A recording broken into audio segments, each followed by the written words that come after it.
करते हैं। नेक्स्ट जो थ्योरी है वो है मॉलिक्यूलर ऑर्बिटल थ्योरी या ऑर्बिटल थ्योरी या ऑर्बिटल थ्योरी, और सिंपली इसको MOT कहते हैं। अब जो मॉलिक्यूलर ऑर्बिटल थ्योरी है, इससे पहले हमने VBT पढ़ा था, और VBT में हमने हाइब्रिडाइजेशन की बात की थी कि जब भी बॉन्ड दो एटम के दरमियान या दो से ज़्यादा एटम के दरमियान होगा, वहाँ पे ऑर्बिटल की मिक्सिंग होगी और उस मिक्सिंग से बॉन्ड वजूद में आएगा, मॉलिक्यूल की शेप और ज्योमेट्री डिटरमिन होगी। लेकिन उसके बाद VBT की कुछ खामियां हैं। एक तो ये खामी है, अगर आप सिंपली ऑक्सीजन का कहें कि ऑक्सीजन मॉलिक्यूल जो है इसकी हाइब्रिडाइजेशन क्या है, तो सबसे पहले यहाँ पे बहुत सारा कन्फ्यूजन है कि होमो एटॉमिक मॉलिक्यूल के केस में हाइब्रिडाइजेशन के कौन से उसूल फॉलो किए जाए।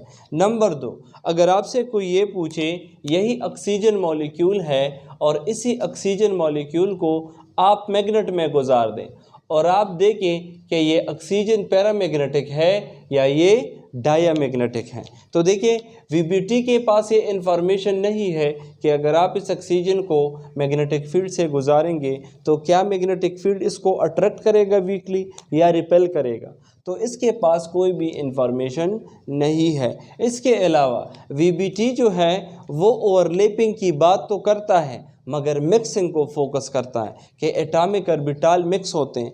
लेकिन अगर आप जदीद दौर की केमिस्ट्री पढ़े, श्रोडिंगर वेव इक्वेशन पढ़े, पाली एक्सक्लूजन प्रिंसिपल पढ़े या हुर्ट्ज़ रूल पढ़े या ऐसे बहुत सारे क्वांटम केमिस्ट्री के कंसेप्ट पढ़े, वहाँ पे हम कहते हैं कि इलेक्ट्रॉन बजाते खुद पार्टिकल नहीं है, इलेक्ट्रॉन बजाते खुद एक्सटेंडिंग वेव है।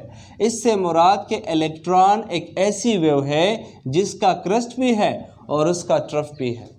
तो अगर इलेक्ट्रॉन बजाते खुद वेव है, इसका मतलब ये है कि ऑर्बिटल बजाते खुद वेव है, क्योंकि इलेक्ट्रॉन को फाइंड करने की जो सबसे ज़्यादा प्रोबेबिलिटी है वो ऑर्बिटल में है। तो ऑर्बिटल ही इलेक्ट्रॉन है, वेव है जो एक पार्टिकुलर पैटर्न में अरेंज है और हम उसे उसकी शेप उस पार्टिकुलर अरेंजमेंट से एज्यूम करते हैं कि उसका शेप ये है। तो देखिए, अगर इलेक्ट्रॉनिक स्टैंडिंग वेव है श्रोडिंगर वेव इक्वेशन के मुताबिक, तो वेव्स की ये प्रॉपर्टी है कि वो वेव्स हमेशा इंटरफेरेंस करते हैं, इंटरफेयर करते हैं। तो चूँकि एटॉमिक ऑर्बिटल भी वेव्स है, तो लिहाजा ये एटॉमिक ऑर्बिटल ये आपस में इंटरफेयर करेंगे, और इंटरफेयर ये दो तरीक़ों से कर सकते हैं, कंस्ट्रक्टिवली या डिस्ट्रक्टिवली।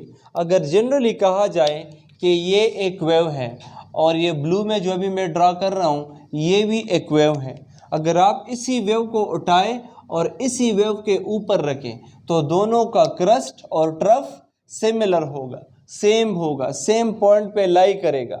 तो लिहाजा अगर एक वेव को आप दूसरे वेव के ऊपर रखें, यानी इसको अगर आप एग्जैक्टली इसके ऊपर रखें, दोनों का क्रस्ट और ट्रफ सेम है, तो इस वेव का एम्पलीट्यूड बढ़ेगा।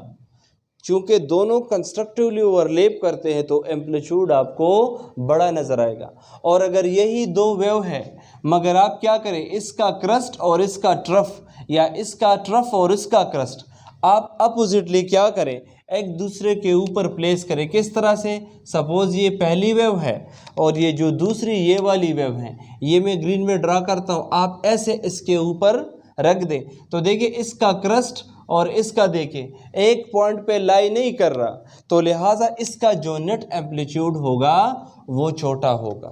तो जब कंस्ट्रक्टिव इंटरफेरेंस होगा वहाँ पे एम्पलीट्यूड बढ़ेगा, और अगर डिस्ट्रक्टिव इंटरफेरेंस होगा वहाँ पे एम्पलीट्यूड जो है वो कम होगा। तो चूँकि एटॉमिक ऑर्बिटल जो है वो वेव्स हैं, वो in the same way interfere करते हैं। इंटरफेरेंस के बाद जो ऑर्बिटल्स बनते हैं उन ऑर्बिटल्स को कहते हैं मॉलिक्यूलर ऑर्बिटल्स। कौन से ऑर्बिटल्स कहते हैं, मॉलिक्यूलर ऑर्बिटल्स। अब देखिए, अगर जनरली के एक एग्जांपल पढ़े, सपोज़ ये एक पी ऑर्बिटल है, ये दूसरा पी ऑर्बिटल है, और मैंने लास्ट टाइम भी आपको बताया था ये ऑर्बिटल बजाते खुद इलेक्ट्रॉन की प्रोबेबिलिटी है, यानी इलेक्ट्रॉन यहाँ भी पाया जा सकता है, यहाँ भी, यहाँ भी, यहाँ पे किसी भी रीजन पे इलेक्ट्रॉन की प्रोबेबिलिटी आप फाइंड कर सकते हैं, और इन द सेम वे इस ऑर्बिटल में भी। अब अगर हम कंसिडर करें कि इस ऑर्बिटल के इस लोब में हम कहें कि इलेक्ट्रॉन को मालूम करने की प्रोबेबिलिटी है, तो उस टाइम पे दूसरे लोब में उसकी प्रोबेबिलिटी नेगेटिव होगी। और अगर हम कंसिडर करें कि यही सेम ऑर्बिटल है, यहाँ इसको फाइंड करने की प्रोबेबिलिटी है और यहाँ नहीं होगी, तो बाई चांस अगर ये दोनों ऑर्बिटल एक दूसरे के आमने सामने आएंगे तो यहाँ भी इलेक्ट्रॉनिक डेंसिटी है और यहाँ भी है, तो दोनों का कंस्ट्रक्टिव इंटरफेरेंस होगा। तो ये ऐसे होगा, ये नेगेटिव ऐसे छोटा होगा, और ये दोनों का जब सेम प्रोबेबिलिटी वाले रीजन आपस में ओवरलैप करेंगे तो यहाँ से एक बड़ा मॉलिक्यूलर ऑर्बिटल बनेगा, उसका एम्पलीट्यूड बड़ा होगा, और ये अगेन इस तरह छोटा सा नेगेटिव आपके पास होगा। और इस पे हम फिर प्लस लगाते हैं कि मतलब ये कि यहाँ पे इलेक्ट्रॉन को मालूम करने की प्रोबेबिलिटी सबसे ज़्यादा है। और ये ऐसे भी हो सकता है, अगर ये नेगेटिव हो और दूसरा नेगेटिव हो, तब भी दोनों की फेजेस सेम है, दोनों खाली खाली अगर एक दूसरे के साथ मिलेंगे तो ये प्लस और प्लस छोटा होगा और ये खाली वाला बड़ा होगा। मतलब अगर दो वेव्स के क्रस्ट और ट्रफ सेम पॉइंट पे लाई करते हैं तो कंस्ट्रक्टिव इंटरफेरेंस, और अगर सेम पॉइंट पे लाई नहीं करते तो डिस्ट्रक्टिव इंटरफेरेंस। अब नेक्स्ट की ये है कि जितने एटॉमिक ऑर्बिटल ओवरलैप करेंगे उतने ही मॉलिक्यूलर ऑर्बिटल बनेंगे। अगर दो एटॉमिक ऑर्बिटल ओवरलैप करते हैं तो दो मॉलिक्यूलर ऑर्बिटल बनेंगे, अगर तीन एटॉमिक ऑर्बिटल ओवरलैप करेंगे तो तीन मॉलिक्यूलर ऑर्बिटल बनेंगे, एंड सो ऑन। लेकिन मॉलिक्यूलर ऑर्बिटल दो किस्म के बनेंगे। अभी हमने कहा कि वेव कंस्ट्रक्टिव ओवरलैप भी कर सकता है और डिस्ट्रक्टिव भी। तो जब मॉलिक्यूलर ऑर्बिटल बनेंगे वो दो टाइप के बनेंगे, एक को हम कहेंगे bonding molecular orbital. Bonding molecular वो ऑर्बिटल होगा जो कंस्ट्रक्टिव ओवरलैप से बनेगा, और एंटी बॉन्डिंग मॉलिक्यूलर ऑर्बिटल वो होगा जो डिस्ट्रक्टिव ओवरलैप से बनेगा।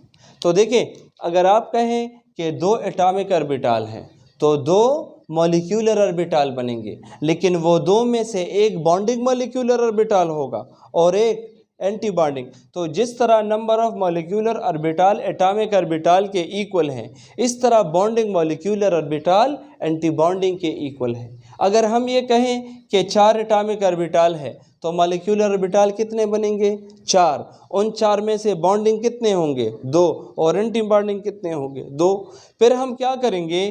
फिर हम इसकी एनर्जी डिटरमिन करेंगे कि किसकी एनर्जी ज़्यादा है और किसकी एनर्जी कम है। तो देखिए, हमेशा से हम ये रूल पढ़ते हैं कि जब एटॉमिक ऑर्बिटल अकेले होते हैं तो वो अनस्टेबल होते हैं, उनकी एनर्जी ज़्यादा होती है, तो वो क्या करते हैं? वो आपस में ओवरलैप करके बॉन्डिंग, सपोज़ ये नीचे जो मैंने ड्रा किया है ये वो बॉन्डिंग मॉलिक्यूलर ऑर्बिटल है, और ऊपर जो मैंने छोटा सा ड्रा किया है वो एंटी बॉन्डिंग मॉलिक्यूलर ऑर्बिटल है। अगर हम एनर्जी वेक्टर डायग्राम ड्रा करें ऐसे, ज़रा डस्टर दे दे। अब अगर ये एक एटॉमिक ऑर्बिटल है, ये दूसरा एटॉमिक ऑर्बिटल है, दोनों अगर कंस्ट्रक्टिव ओवरलैपिंग करेंगे तो जो बॉन्डिंग मॉलिक्यूलर ऑर्बिटल है वो कौन सा होगा? वो बड़ा होगा। और अगर डिस्ट्रक्टिव ओवरलैप करेंगे तो एंटी बॉन्डिंग मॉलिक्यूलर ऑर्बिटल छोटा होगा। अब अगर हम क्या करें, हम एनर्जी वेक्टर डायग्राम ड्रा करें। एनर्जी वेक्टर डायग्राम वो वेक्टर है जो नीचे से लेकर ऊपर तक एनर्जी रिप्रेजेंट करता है। अब देखिए, इसमें जो सबसे नीचे कौन सा है? बॉन्डिंग। तो बॉन्डिंग मॉलिक्यूलर ऑर्बिटल की जो एनर्जी है वो एटॉमिक ऑर्बिटल से कम है। अब देखिए, एटॉमिक ऑर्बिटल इसमें ऊपर है ना, तो बॉन्डिंग मॉलिक्यूलर ऑर्बिटल की एनर्जी एटॉमिक ऑर्बिटल से कम है। फिर एटॉमिक ऑर्बिटल की energy anti bonding molecular orbital से कम है, तो लिहाजा सबसे ज़्यादा एनर्जी किसकी है?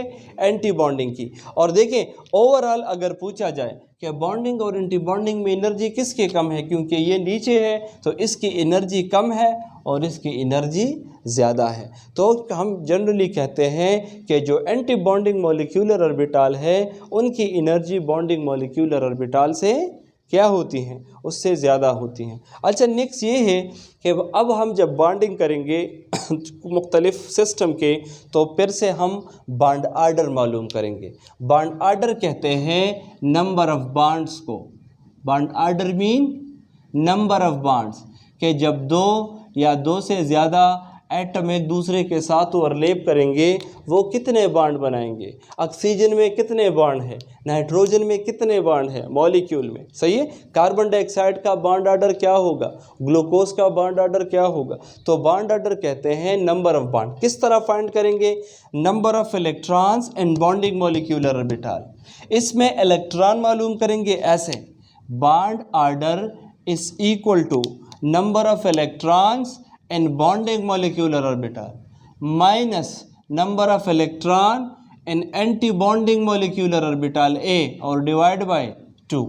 अगर सपोज करें यहाँ पे 2 इलेक्ट्रॉन है और ऊपर 0 है तो bond order is equal to number of electron in bonding molecular orbital minus anti bonding में कितने हैं 0 और डिवाइड बाय 2, तो 2 डिवाइड बाई 2 1। इसका मतलब ये है ये जो मॉलिक्यूल ये सिस्टम बनेगा उसमें सिर्फ एक ही बॉन्ड है और एक बॉन्ड हमेशा सिग्मा बॉन्ड होता है। लास्ट टाइम आप लोगों को बताया भी था। इसके बाद जो लास्ट पॉइंट है वो ये है कि जब आप MOT पोस्टुलेट पढ़ेंगे तो अगेन आपने हॉर्न्स रूल, इसके अलावा पाली एक्सक्लूजन प्रिंसिपल, इसके अलावा जो दीगर हमने ये रूल्स इस चैप्टर में पढ़े हैं तो सारे रूल जिसमें आफ बाफ भी शामिल है सारे रूल्स को आपने फॉलो करना है। और एक बात और याद रखिएगा, अभी हम एनर्जी वेक्टर डायग्राम ड्रा करेंगे उसमें जो एनर्जी ऑर्डर है वो डिटरमिन करना काफ़ी इम्पोर्टेंट है।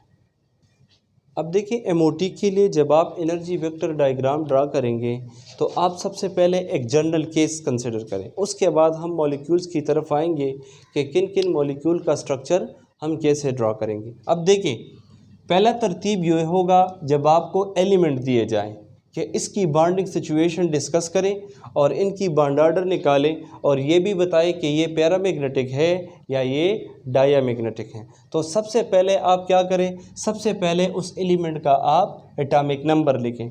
एटॉमिक नंबर से आपको उसकी जो वैलेंस शेल है उसकी कॉन्फ़िगरेशन का पता चलेगा। अब देखें अगर हम एक केस कंसिडर करें, सपोज़ केस है हाइड्रोजन मॉलिक्यूल फॉर्मेशन, कि हाइड्रोजन मॉलिक्यूल किस तरह से बनता है, कैसे बनता है। अब देखिए हाइड्रोजन गिवन है तो हाइड्रोजन का पहले आप क्या करें, एटॉमिक नंबर से इलेक्ट्रॉनिक कॉन्फ़िगरेशन करें। इसका कॉन्फ़िगरेशन है 1s1 और अगर दूसरा हाइड्रोजन होगा उसका भी कॉन्फ़िगरेशन है 1s1, दोनों का कॉन्फ़िगरेशन 1s1।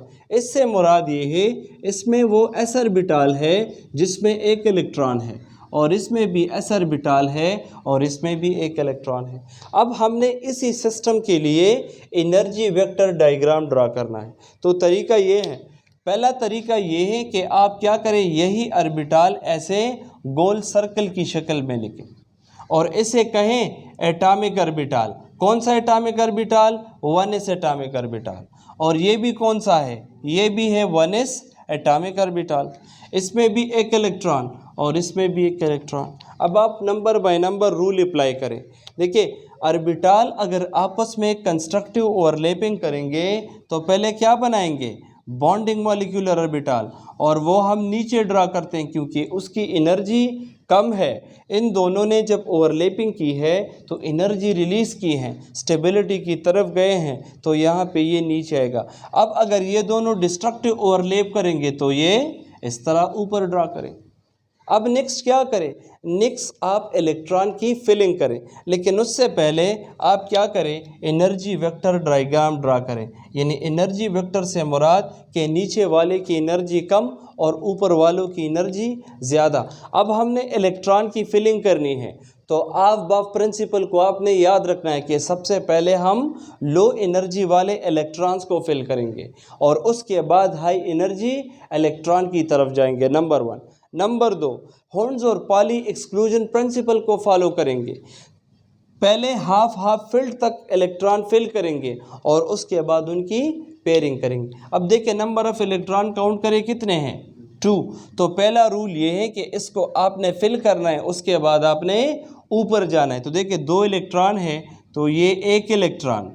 अब दूसरा इलेक्ट्रॉन में ऊपर नहीं लिख सकता, पहले मैंने लो लाइंग ऑर्बिटल को फिल करना है। अब दूसरा इलेक्ट्रॉन, तो अगर इसकी स्पिन क्लॉकवाइज है तो हुंड्स रूल फॉलो करें, इसकी स्पिन कौन सी होगी, एंटी क्लॉकवाइज होगी। अब नेक्स्ट इलेक्ट्रॉन नहीं है तो लिहाजा इसकी एमओटी डायग्राम कंप्लीट हो गई है। बाज़ बुक्स में इन सर्कल के बजाय क्यूब्स गिवन होते हैं, तो आप क्या कर सकते हैं, आप ऐसे क्यूब्स भी इसकी जगह या स्क्वायर जो है आप इस तरह से बना सकते हैं, ये भी काफ़ी है। बाज़ बुक्स में इसके अलावा क्या होता है कि वो शेप्स नहीं बनाते, वो ऐसे करते हैं, बस एक लाइन ड्रा करते हैं और ये लाइन रिप्रेजेंट करता है एस ऑर्बिटल को और कोई भी ऑर्बिटल, और ये भी एक लाइन है और ये भी एक लाइन है। तो मेरे ख्याल से ये सबसे ज़्यादा इजी है, बाकी जो आपकी मर्ज़ी। अब देखिए, जब दो एटॉमिक ऑर्बिटल कंस्ट्रक्टिव ओवरलैपिंग करेंगे उसको हम कहते हैं बॉन्डिंग मॉलिक्यूलर ऑर्बिटल। चूँकि ये सिंगल कोवेलेंट बॉन्ड है तो हम कहेंगे सिग्मा बॉन्डिंग मॉलिक्यूलर ऑर्बिटल, और ये जब डिस्ट्रक्टिव ओवरलैपिंग करेंगे तो सिग्मा ही ऑर्बिटल है मगर एंटी बॉन्डिंग मॉलिक्यूलर ऑर्बिटल, और इसके ऊपर छोटा सा स्टेरिक का निशान लगाएंगे जिसका मतलब ये है कि इसकी एनर्जी ज़्यादा है, ये एंटी बॉन्डिंग है। नेक्स्ट क्या है कि हम इस मॉलिक्यूल की बॉन्ड आर्डर मालूम करें, तो देखिए बॉन्ड आर्डर बराबर है number of electron in bonding molecular orbital minus number of electron in anti bonding molecular orbitals और डिवाइड बाय 2। तो चले हाइड्रोजन मॉलिक्यूल का ये हम देखते हैं कि बॉन्ड आर्डर क्या है। तो number of electron in bonding molecular orbital कितने हैं, 2, minus number of electron in anti bonding कितने हैं, 0 और डिवाइड बाय 2, तो 2 माइनस 0 2 और 2 डिवाइड बाय 2 से क्या आएगा, 2 डिवाइड बाई 2 से 1 आएगा। तो हाइड्रोजन मॉलिक्यूल का बॉन्ड आर्डर 1 है। इसका मतलब है कि दो हाइड्रोजन्स के दरमियान सिंगल कोवेलेंट बॉन्ड है और वो भी सिग्मा बॉन्ड है। अब इसका नेचर क्या होगा, यानी ये पैरामैग्नेटिक होगा या ये डायामैग्नेटिक होगा। तो देखिए इसके लिए रूल ये है, अगर आपके पास ऐसा डायग्राम बनता है एमओटी का जिसमें अनपेयर्ड इलेक्ट्रॉन हो, जिसमें क्या हो, अनपेयर्ड इलेक्ट्रॉन हो, वो पैरामैग्नेटिक होंगे, ऐसी चीज़ें पैरामैग्नेटिक होंगी, और ऐसी जिसमें पेयर्ड इलेक्ट्रॉन हो वो चीज़ें डायामैग्नेटिक होंगे। तो देखिए ये डायग्राम ज़रा देखें, पैरामैग्नेटिक है या डाईमैग्नेटिक है। पैरामैग्नेटिक ऐसी चीज़ों को कहते हैं। वैसे ओवरऑल मैग्नेटिक चीज़ें 3 किस्म की हैं। पहली वो है जो आप मैग्नेट में रखें और मैग्नेट उसको स्ट्रांगली अट्रैक्ट करें, उसको फेरोमैग्नेटिक मटेरियल कहते हैं, और इस प्रोसेस को फेरोमैग्नेटिज्म कहते हैं। जिस तरह लोहा है, आयरन जब आप मैग्नेटिस के सामने रखेंगे तो मैग्नेटिस उसको स्ट्रांगली अट्रैक्ट करता है। दूसरी चीज़ें हैं उसको हम नॉन मैग्नेटिक कहते हैं। वो जब आप मैग्नेट के साथ रख दें, मैग्नेट उसके साथ कोई इंटरेक्शन ही नहीं करता, प्लास्टिक है, कागज़ है, ठीक है, ये पॉलीमर्स है। तीसरे हैं वीक मैग्नेटिक जो चीज़ें हैं उसको फिर हम कहते हैं पैरामैग्नेटिक और या डाईमैग्नेटिक। ऐसी चीज़ें जिसको मैग्नेट अट्रैक्ट तो करता है मगर स्ट्रांगली अट्रैक्ट नहीं करता, वीकली अट्रैक्ट करता है, तो ऐसी चीज़ों को पैरामैग्नेटिक कहते हैं। और ऐसी चीज़ें जो मैग्नेट स्ट्रांगली रिपेल नहीं करता, वीकली रिपेल करता है, उनको हम डायामैग्नेटिक कहते हैं। तो देखें इसके लिए रूल ये होगा कि अगर आपको अनपेयर्ड इलेक्ट्रॉन नज़र आएंगे तो पैरा होगा, और अगर पेयर इलेक्ट्रॉन नज़र आएंगे तो ये डायमैग्नेटिक होगा। अब देखिए कभी कभार मुख्तलिफ मॉलिक्यूल्स के लिए ये अब इस तरह एनर्जी वेक्टर की एमसीक्यूज़ इस तरह आते हैं। आपसे इस तरह कहते हैं कि इनमें से कौन सा ठीक है, जो सिग्मा बॉन्डिंग मॉलिक्यूलर ऑर्बिटल है उसकी एनर्जी ज़्यादा है sigma star anti bonding molecular orbital से, या ऑप्शन बी इसकी एनर्जी इससे कम है। तो देखिए एनर्जी वेक्टर डायग्राम में इसकी एनर्जी ज़्यादा है, so option B would be the correct option. अच्छा, नेक्स्ट है फॉर्मेशन ऑफ हीलियम। अगर हमसे पूछा जाए कि आप हीलियम की फॉर्मेशन के सिचुएशन को ज़रा डिस्कस करें कि क्या इसका मॉलिक्यूल एग्जिस्ट करता है, उसका नेचर क्या होगा, पैरामैग्नेटिक होगा, डाई, और इसका बॉन्ड ऑर्डर क्या होगा। तो देखिए पहले क्या करें, हीलियम का एटॉमिक नंबर लिखें। तो हीलियम का एटॉमिक नंबर 2 है, लिहाजा इसकी कन्फिग्रेशन है 1:2। और दूसरा जो हीलियम है उसकी भी होगी 1:2। अब हम क्या करेंगे, इसको सिंपली लाइन से रिप्रेजेंट करेंगे। ये वो पहला हीलियम है और इसका ये 1:2 ऑर्बिटल है और इसमें कितने इलेक्ट्रॉन हैं, 2। और ये दूसरा हीलियम है और इसमें भी 2 इलेक्ट्रॉन है और ये भी इसका 1s ऑर्बिटल है।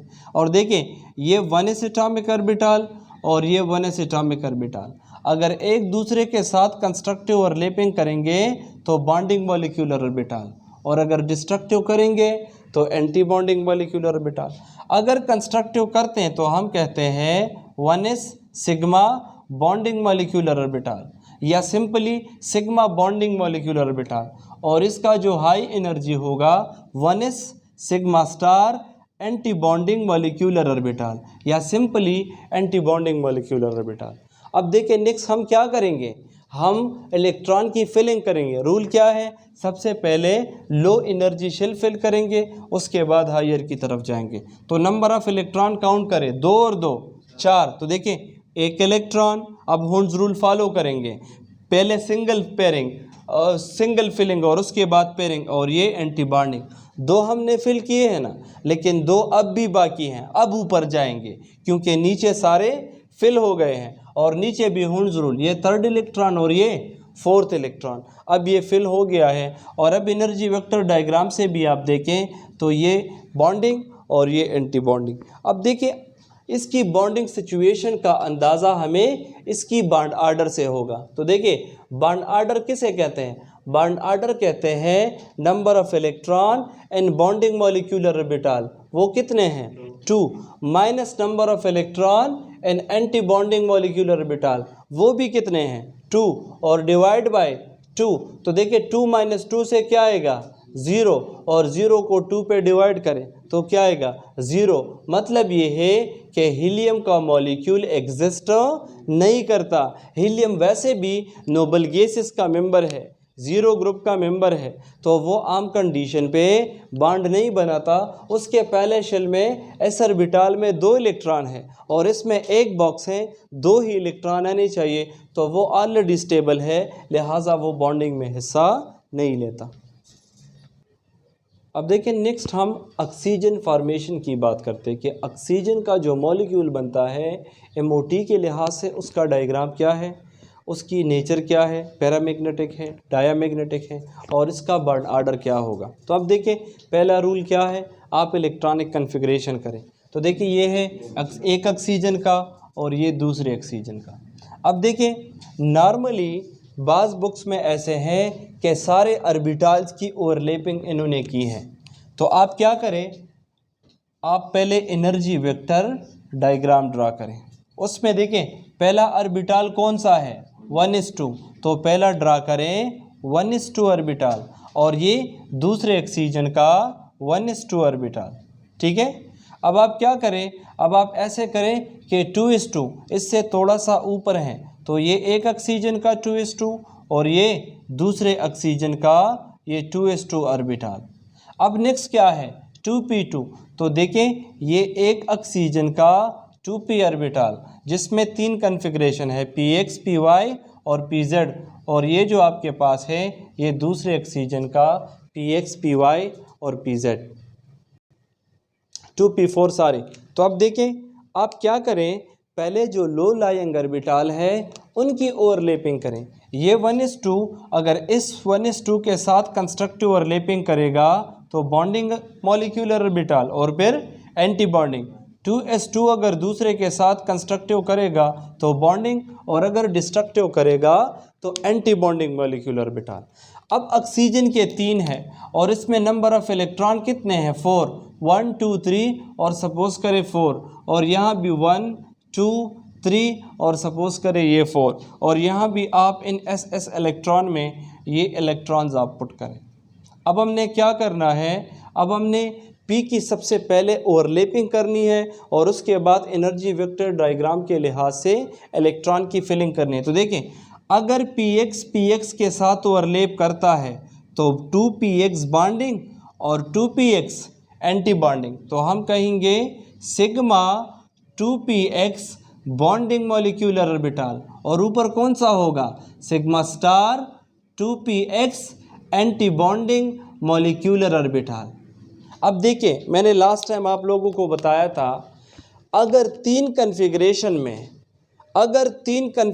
में P के पहले दो कोई भी हो, px हो, py हो, pz हो, अगर वो एक दूसरे के आमने सामने आ जाते हैं तो वो सिग्मा बॉन्ड बनाएंगे, मगर बाकी सिग्मा बॉन्ड नहीं बना पाएंगे। वो कौन सा बॉन्डिंग करेंगे, वो पाई बॉन्डिंग करेंगे। तो देखिए, इसलिए पहले को मैंने नाम दिया है 2px। अब चूंकि ये भी पाई बॉन्ड बनाता है, ये दोनों पाई बॉन्ड बना सकते हैं, तो दोनों का नेचर क्या होगा, सेम होगा। तो देखिए 2py के साथ और 2pz के साथ, तो चूंकि दोनों का एनर्जी लेवल सेम होगा, क्योंकि दोनों का बॉन्डिंग का नेचर सेम है, तो दोनों मैंने सेम प्लेन में रखे हैं, यानी एक दूसरे के आमने सामने, दोनों की एनर्जी सेम है एनर्जी वेक्टर डायग्राम से, और ये दोनों जब डिस्ट्रक्टिव ओवरलैपिंग करेंगे तो एंटी बॉन्डिंग। तो देखिए, ये अब जगह नहीं है, मैं इसके सामने लिख रहा हूँ। पहला वाला है 2py, लेकिन सिग्मा नहीं है,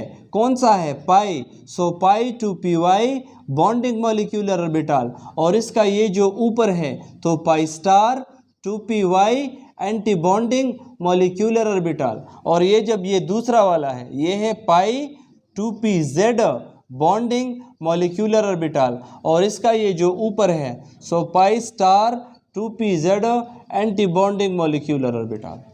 इसकी समझ आ गई है। अब हमने क्या करना है, इलेक्ट्रॉन की फिलिंग करनी है, पहले लो एनर्जी को और बाद में हाई एनर्जी को। तो देखिए, इलेक्ट्रॉन काउंट करें, 1 2 3 4, सो 1 2 पहले बॉन्डिंग, अब एंटी बॉन्डिंग 3 और 4, और सेम इज विथ 2s। लेकिन अब P की बारी है, तो P में ओवरऑल इलेक्ट्रॉन्स की तादाद कितनी है, 4 यहाँ पे और 4 यहाँ पे, टोटल इलेक्ट्रॉन की तादाद कितनी है, 8। और अब डिटरमिन करते हैं, इनकी फिलिंग करेंगे। तो एनर्जी वेक्टर डायग्राम के लिहाज से सबसे पहले बॉन्डिंग मॉलिक्यूलर ऑर्बिटल की फिलिंग करेंगे, इन तीनों की। अगर इनसे इलेक्ट्रॉन एक्स्ट्रा रहता है तो फिर हमने ऊपर जाना है, और Hund's rule, poly exclusion principle और अबॉव प्रिंसिपल को आपने माइंड में रखना है। तो देखिए 8 इलेक्ट्रॉन है, तो देखिए एक इलेक्ट्रॉन, अब मज़ीद दूसरा कोई नहीं है, तो ये दूसरा इलेक्ट्रॉन, अब ये तीसरा इलेक्ट्रॉन, लेकिन चौथा पेयरिंग नहीं करेंगे, तब तक आप फिलिंग करेंगे, दोनों की एनर्जी सेम है ना, तो हाफ ऑफ फिलिंग करेंगे।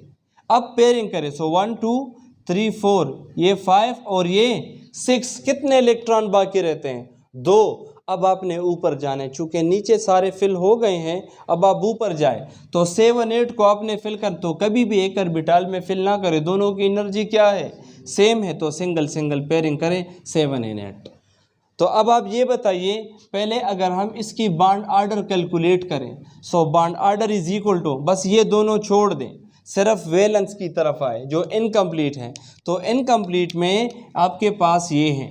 तो देखिए, number of electrons in bonding molecular orbitals की तादाद कितनी है, 6, minus number of electron in anti bonding की तादाद कितनी है, 2, और डिवाइड बाय 2, 6 से जब आप 2 माइनस करें 4, 4 डिवाइड बाई 2 से 2, मतलब ऑक्सीजन और ऑक्सीजन के बीच में 2 बॉन्ड्स हैं। तो पहला वाला अगर होगा, कौन सा बॉन्ड होगा, सिग्मा, और दूसरा वाला पाई बॉन्ड होगा। अब समझ आइए, तो ओवरलैपिंग जो है ये बॉन्डिंग सिचुएशन को एक्सप्लेन करता है। In the same way F2 molecule भी है, कि फ्लोरीन का मॉलिक्यूल कैसे बनता है। अब देखिए, फ्लोरीन का एटॉमिक नंबर 9 है, उसका कन्फिगुरेशन होगा 1:2, 2:2, और यहाँ 2p4 के बजाय 2p5, और ये दूसरा फ्लोरीन भी उसका सेम कन्फिगुरेशन होगा 1:2, 2:2 एंड 2p5।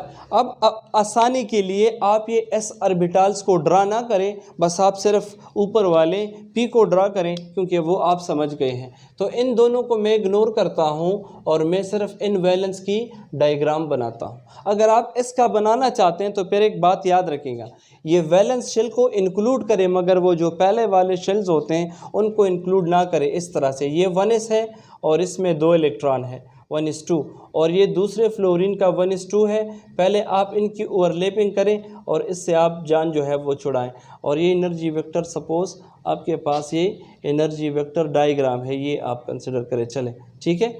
अब आप क्या करें, अब आप इन P की आपने ओवरलैपिंग करनी है। तो P में 3 कन्फिग्रेशन है, PX, PY और PZ। PX, PY और PZ, आपकी मर्ज़ी, इसको PY नाम दे दे, PZ नाम दे दे, लेकिन पहले दो जो भी होंगे और कंस्ट्रक्टिव ओवरलैपिंग करेंगे तो वो कौन से ऑर्बिटल बनाएंगे, बॉन्डिंग मॉलिक्यूलर ऑर्बिटल।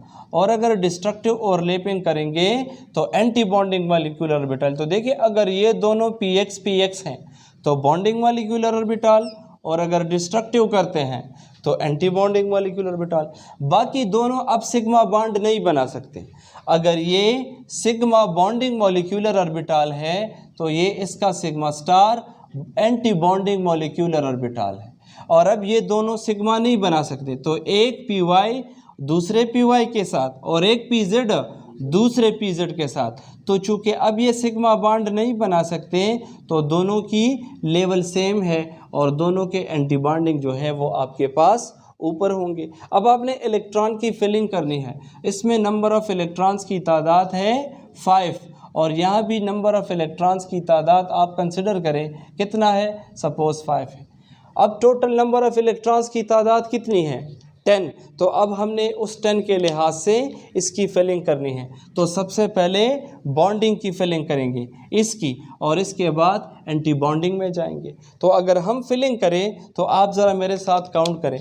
पहले 1 2 3 4 5 6, अब ये 7 और ये 8 और ये 9 और ये 10, ये जब फिल होंगे तो आप अगेन ऊपर जाएंगे। अब आप क्या करें, अब इन इलेक्ट्रॉन्स की आप बॉन्ड आर्डर मालूम करें। तो देखें, bond order is equal to number of electron in bonding molecular orbital जो कि 6 है, minus number of electron in anti bonding जो कि 4 है। 6 - 4 से क्या आएगा, 2, और 2 डिवाइड बाई 2 से क्या आएगा, 1। मतलब ये है फ्लोरीन और फ्लोरीन के बीच में सिंगल बॉन्ड है और वो भी सिग्मा है। और देखिए, इसके पी ऑर्बिटल से भी पता चलता है, पी में 6 इलेक्ट्रॉन होने चाहिए मगर 5 है तो एक बॉन्ड बना सकता है। इधर ऑक्सीजन के पी में 4 इलेक्ट्रॉन है, 2 कम है तो ये 2 बॉन्ड बना सकता है। तो इस तरीके से आप इस एमओटी डायग्राम को बना सकते हैं। लेकिन एक शॉर्टकट है,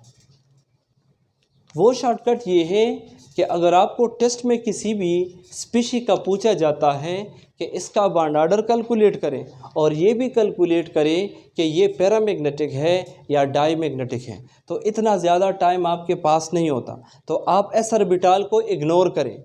आप क्या करें, जो पी ऑर्बिटल है, ऑक्सीजन है, फ्लोरीन है, क्लोरीन है, ब्रोमीन है, सल्फ़र है या दूसरे जो स्पीशीज़ हैं उनके बारे में पूछा जाता है तो आप क्या करें, इस डायग्राम से मैंने आपके लिए एक सिंपल डायग्राम बनाया है। अब देखिए, यहाँ पे पहले ये ऑर्बिटल हम फिल करते हैं, उसके बाद ये दोनों। तो ये मैंने एज अ ट्राइंगल बनाया है, ऐसे कि ये एक ट्राइंगल है। सबसे पहले ये कॉर्नर फिल करेंगे, उसके बाद ये दोनों कॉर्नर, और एक कॉर्नर में 2 इलेक्ट्रॉन आ सकते हैं तो 2 यहाँ भी आ सकते हैं और 2 यहाँ भी, यानी 2 इलेक्ट्रॉन 2 इलेक्ट्रॉन और 2 इलेक्ट्रॉन। अब ये ऊपर देखें तो ऊपर ये ट्राइंगल ऊपर वाला इसका उलट है, इधर ये ऐसे है और ऊपर जाके एक ऑर्बिटल है ना। तो देखिए, ये वाला ऑर्बिटल शो करता है ये कॉर्नर, ये वाला, और जो ऊपर है वो ये कॉर्नर शो कर। तो 2 इलेक्ट्रॉन यहाँ पे आ सकते हैं, 2 यहाँ पे आ सकते हैं और 2 यहाँ पे आ सकते हैं। अब अगर हमसे कोई ऑक्सीजन के बारे में पूछे तो ऑक्सीजन की कन्फिग्रेशन है 2p4 है ना, उधर देखिए ये वाले। तो एक ऑक्सीजन में भी 4 और दूसरे ऑक्सीजन में भी 4, टोटल इलेक्ट्रॉन कितने हैं, 8। तो आप ऐसे करें, ये पहले मिटाए इस तरह। अब हम ये रूल फॉलो करते हैं कि इस रूल के मुताबिक कैसे करेंगे। तो 2 इलेक्ट्रॉन इधर फिल करें, 2 2 और 2 4 4 और 2 6। तो चूँकि इनकी लेवल सेम है तो सिंगल सिंगल पेयरिंग करें, एक यहाँ पे फिल करें और एक यहाँ पे फिल करें। अब इधर देखें, इजी है कि इजी नहीं है। अब इससे नेचर का पता चलता है, अगर हर जगह 2 है तो वो चीज़ डायमैग्नेटिक होगा, और अगर वहाँ पे एटलीस्ट 1 है तो वो चीज़ पैरामैग्नेटिक होगा, और जितने 1 ज़्यादा होंगे वो चीज़ ज़्यादा पैरामैग्नेटिक होगा, और जितने 1 कम होंगे वो कम पैरामैग्नेटिक होगा। अब ये बताइए बॉन्ड ऑर्डर कैसे कैलकुलेट करें, तो इससे कैलकुलेट करें ना, bond order is equal to नीचे वाले इलेक्ट्रॉन्स की तादाद 6 माइनस 2 4 डिवाइड बाई 2 सो 2। तो ये तरीका सबसे ज़्यादा कन्वीनियंट है। अब देखें, ये मुख्तलिफ़ मॉलिक्यूलर कैटायंस या एनायंस देकर आपसे पूछा जा सकता है कि इनका बॉन्ड ऑर्डर भी कैलकुलेट करें और नेचर भी बताएं कि पैरामैग्नेटिक है या डाई। तो इंतहाई इजी है, की आपने याद रखनी है। की क्या है? की ये है, इसके लिए आपने 2 ट्रायंगल बनाने हैं, एक ये वाला ट्रायंगल और एक आपने ऊपर का ट्रायंगल बना लेना। बस ये अगर आपको आता है तो सब मॉलिक्यूल की बॉन्डिंग सिचुएशन आपको याद होगी। पहले अगर हम ऑक्सीजन के लिए करें, किसके लिए? ऑक्सीजन। तो अभी हमने कहा कि एक ऑक्सीजन का है 2p4 और दूसरे ऑक्सीजन का भी है 2p4 इलेक्ट्रॉनिक कन्फिगुरेशन। तो टोटल हमने 8 इलेक्ट्रॉन प्लेस करने हैं। तो 2 और जमा 2 4 और 2 6 और एक यहाँ पे और एक यहाँ पे, तो 7 and 8। सही है ना? अब पहला क्वेश्चन है O2-1, यानी इसने बाहर से एक इलेक्ट्रॉन लिया है। तो अगर बाहर इलेक्ट्रॉन आएगा वो ऊपर नहीं आएगा, सबसे पहले इन दोनों में से एक को फिल करेगा। तो या वो दूसरा इलेक्ट्रॉन यहाँ पे होगा और या वो दूसरा इलेक्ट्रॉन यहाँ पे होगा, आपकी मर्जी है। सपोज मैं करता हूँ पहला वाला इलेक्ट्रॉन यहाँ पे है क्लॉकवाइज, तो दूसरा कौन सा होगा? Anti clockwise. तो बॉन्डिंग तो हमने बना ली है। अब 2 बातें हमने प्रेडिक्ट करनी है, बॉन्ड ऑर्डर क्या है और नेचर क्या है। तो नेचर आप डायग्राम से डायरेक्टली प्रेडिक्ट करें, पैरामैग्नेटिक है या डाई, पैरामैग्नेटिक है या डाई। अगर अनपेड इलेक्ट्रॉन है तो पैरामैग्नेटिक है, वेल डन, सही जवाब है। तो पैरामैग्नेटिक, क्योंकि इसमें एटलीस्ट एक अनपेड इलेक्ट्रॉन है। नेक्स्ट पॉइंट, इसका बॉन्ड ऑर्डर क्या होगा? तो देखिए, bond order is equal to number of electrons and bonding molecular orbital कितने हैं? 6 minus number of electron and anti bonding कितने हैं? 3। तो 6 माइनस 3 से क्या आएगा? 3। तो 3 डिवाइड बाई 2 से क्या आएगा? 1.5। इसका बॉन्ड ऑर्डर होगा 1.5। अगर ऑक्सीजन O-2 है, यानी 2 इलेक्ट्रॉन लेता है, तो अगेन आप क्या करें? ट्रायंगल ड्रा करें। तो ये वो ट्रायंगल है। अब ऑक्सीजन में अगर आप देखें, अगर O2- का पूछा जाए तो अगेन आप क्या करें? ट्रायंगल ड्रा करें। ये एक ट्रायंगल और ये आपका दूसरा। अब चूंकि 2p4 है ऑक्सीजन और दूसरा भी 2p4 है, तो आप क्या करें? 4 और 4 8, 2 जमा 2 जमा 2 6, ये 7 और ये 8।